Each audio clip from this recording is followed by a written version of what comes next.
35,000 টাকার মতো পড়ছে আর কি ফ্রিজ। তো এটা কিনে আমি 1 লক্ষ টাকার ক্যাশ ভাউচার পেয়েছি।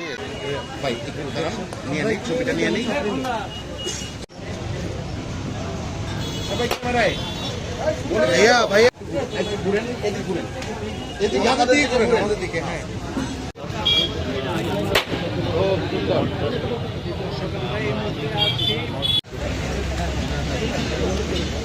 একটু সামান্য সবাই একটু দিয়ে দেন।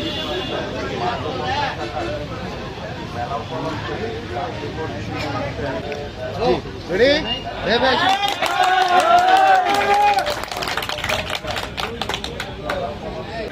35,000 টাকার মতো পড়ছে আর কি ফ্রিজ। তো এটা কিনে আমি 1 লক্ষ টাকার ক্যাশ ভাউচার পেয়েছি। এটা খুবই এক্সাইটেড, আমি অনেক ভালো লাগতেছে। ওয়ালটন আমাদের দেশীয় পণ্য। তাছাড়া তাদের আমি দেখি ওনাদের ওয়েবসাইটে বা ফেসবুক পেজে আমি দেখি যে তাদের সব কিছু যে ইউনিক ইউনিক জিনিসগুলো আনতেছে, যে এআই ফিচার নিয়ে আসতেছে, তারা সব কিছু আমার ভালো লাগছে। এর জন্য আমি ওয়ালটনের পেজ বলবো, সবাইকে বলবো ওয়ালটনের পণ্য নিতে। তো এটা তো আমাদের দেশীয় পণ্য, সেই হিসাবে এটা দামেও কম, মানে ভালো। তো অবশ্যই কেন বলবো না, এটা তো বলা উচিত সবাইকে।